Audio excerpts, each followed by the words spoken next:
एक जब ब्रिज की याद आई थी, मथुरा चले गए थे। एक कहते हैं पितामह भीष्म के लिए और एक सुदामा के लिए।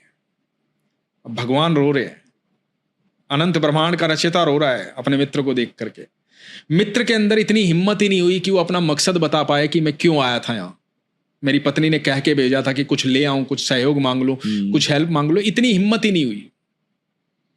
इतना खुश हो गया वो भगवान को देख करके, ठाकुर जी को देख करके। उसने कहा इतना आदर, इतना सत्कार राजा होते हुए।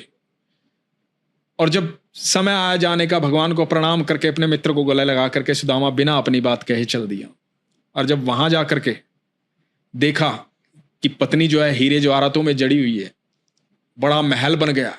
इधर रुक्मणी जी ने पूछा कि आप तो ऐसे दे रहे हैं सुदामा को जैसे आप तीनों लोक ही निपटा देंगे, तीनों लोक ही इसको सुदामा को दे देंगे। तो भगवान ने कहा कि ये तीनों लोकों का अधिकारी है, साधारण नहीं है मेरा मित्र। तीनों लोकों पर हक इसका है और तीनों लोकों के स्वामी पर हक इसका है। ये मेरा मित्र है, मेरा सुदामा है। तो ऐसा अद्भुत प्रेम ठाकुर जी पता है कितना प्रेम करते हैं, जिससे प्रेम करते हैं। आप सोचो, प्रेम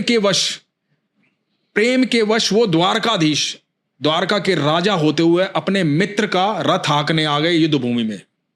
आप किसी दोस्त को बोलो कि भाई यहां से पूना चलना है, किसी अमीर दोस्त को बोलो कि यहां से पूना चलना है, तू मेरी गाड़ी ड्राइव कर लेगा?